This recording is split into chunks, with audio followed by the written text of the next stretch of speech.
We don't But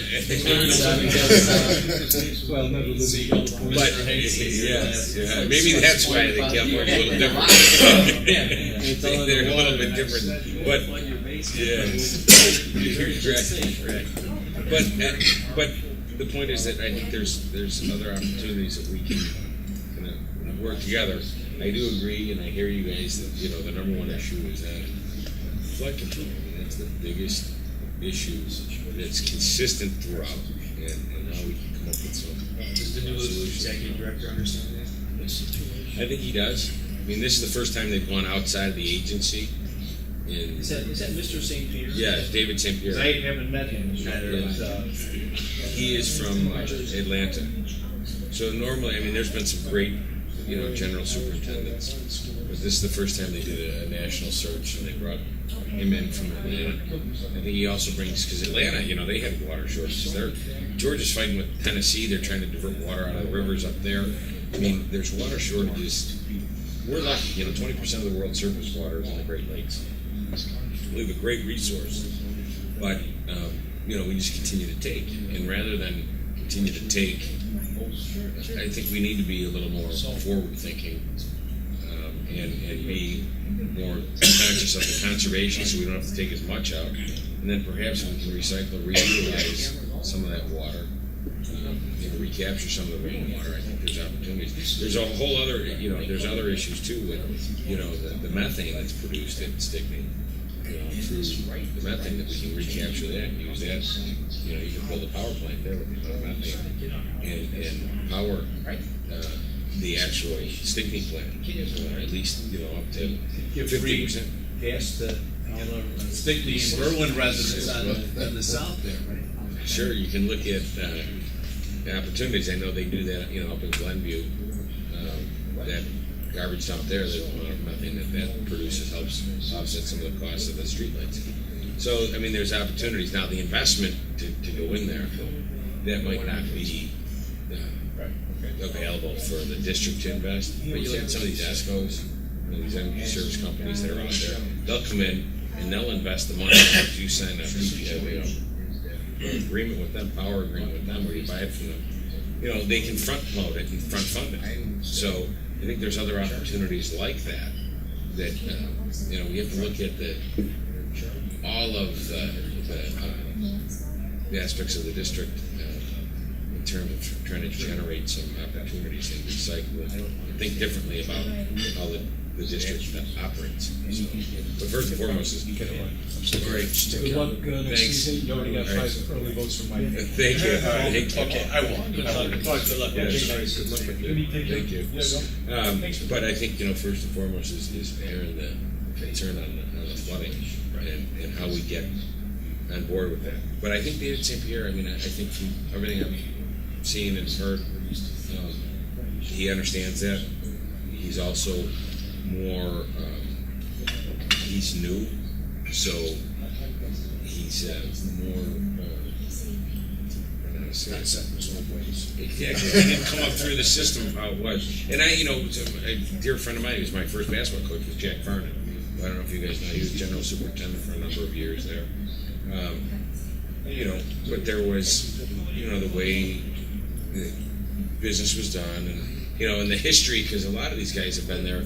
Again, the engineering is fantastic. These guys have been able to do things, but they've been doing it for a long time. And it was, when I talk to somebody there and say, "Oh, how long have you been here?"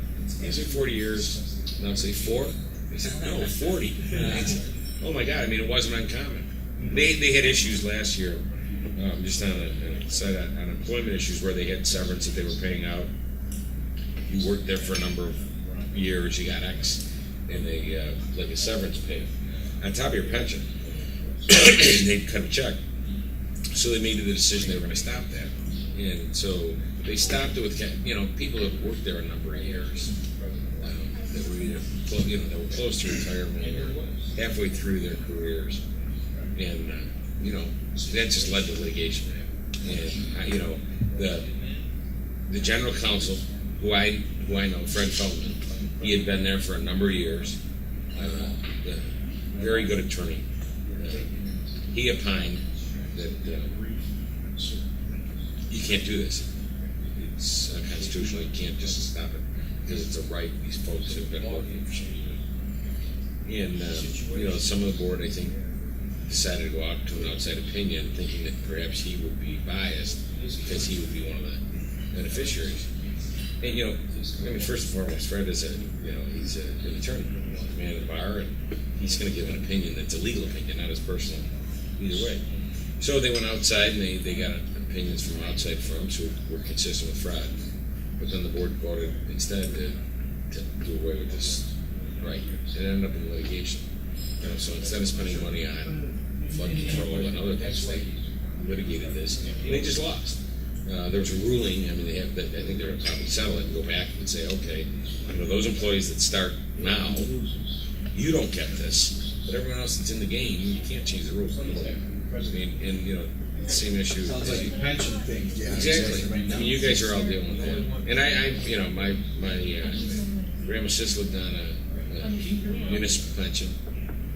My grandma Quenta was, my grandpa Thompson was a policeman, Chicago policeman. So she lived on a policeman's pension. So, I'm not at all, I'm completely opposed to changing it for people who are retired.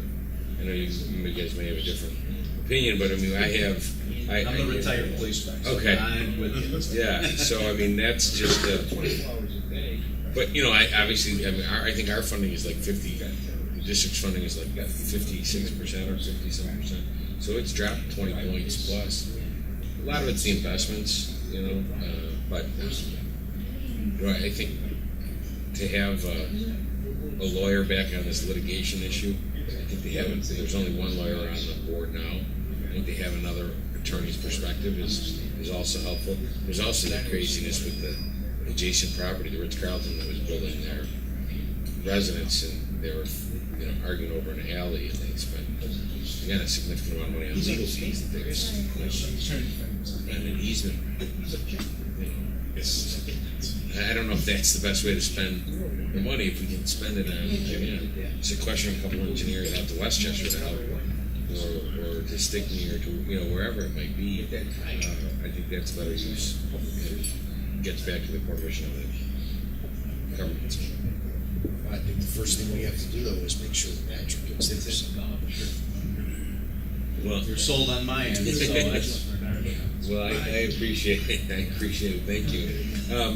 And then I would ask, as we, we only have a week from today, so it's, I know it's kind of the end of the game here, but we're doing everything we can. I'm out working my tail off every morning. I'm out either at a train station or an L stop, trying to talk to voters and going to everywhere I can.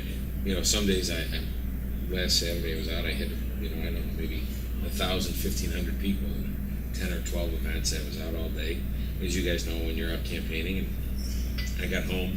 And the difference, though, for me is I got home and I laid down and I thought, man, that was great. 12 hours, 1,500 people. And I thought, there's about 5.5 million people that live in Cook County. It was like a little pebble I just dropped into the lake. But that's the way it is. We're out. We're doing our mail program. We've been out with a great field operation, so we're out. We've moved about 60,000 pieces of literature, door hangers, going out in different communities, pairing up with different state rep races and friends who are out there running and trying to match with them. We have some radio and some cable television.